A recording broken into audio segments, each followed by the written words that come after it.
ବର୍ତ୍ତମାନ ପାଠ ପଢୁଛି ତା ବୋଉ ସାଙ୍ଗର, କିନ୍ତୁ ସେ ଜମା ମାନୁନି କାରଣ ସେ ବହୁତ ବଦମାସ ଅଛି। ହାତ ଧରି କହିଲେ ଲେଖିବ, ନହେଲେ ଲେଖିବ ନାହିଁ। କହିବ ହାତ ଧର, ସେଥିପାଇଁ ତା ବୋଉ ତା ପାଖରେ ବସି ହାତ ଧରି ଲେଖୁଛି। ସେଥିରେ ସେ ଲେଖିବନି ବୋଲି ମନା କରୁଛି, ପୁଣି ଲେଖିବ କହୁଛି।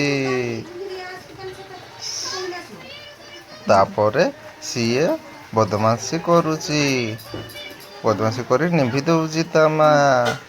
ତାପରେ ତା ପାଠ ସିଏ ପଢୁଛି। ଦେଖିଲ ସେ କେମିତି ପଢୁଛି। ଆପଣଙ୍କୁ କେମିତି ଲାଗୁଛି ତା ପଢ଼ା? ଓ ଆ ହର୍ଷଇ ଲେଖୁଛି, ତାପରେ ଖଡ଼ି ସିଏ ଉଲଟଉଛି, ତାପରେ ଲେଖୁଛି। କାରଣ ସେ ବଦମାସ ଅଛି। ଏଇ ଚାହିଁ ମତେ ହସୁଛି। ହାତ ଖାଲି ପକାଅ।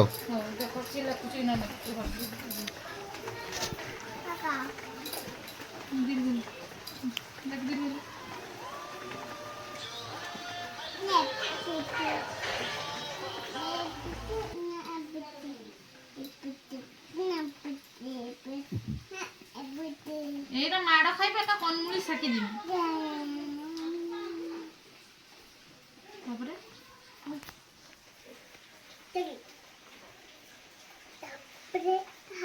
କାମ ଧନ୍ଦା ତ ନାହିଁ ଆଜି ଶୋଇବେ। ଲେଖେ ଜଲ୍ଦି ଲେଖ। ମାଡ଼ ଖାଇବେ ବାପା। ଧୀରେ ଧୀରେ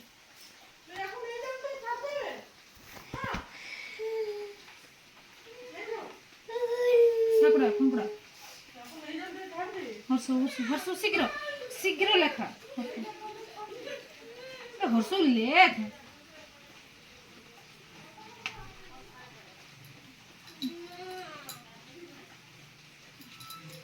ଭୂତଟା ଭୂତଟା ଦେ ଭୂତଟା ଦେ ପାଠ ଲେଖୁନି। ହର୍ଷ ଭୂତ ଦିଅ ଦିଅ।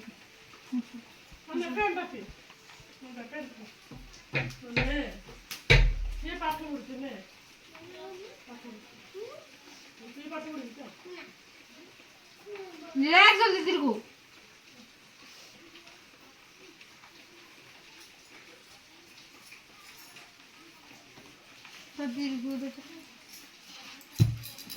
କାଢେ କାଢେ।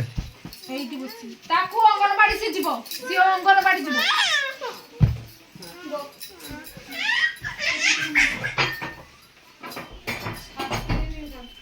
পুরা ছাতে দিন। হে দেখো দেখো,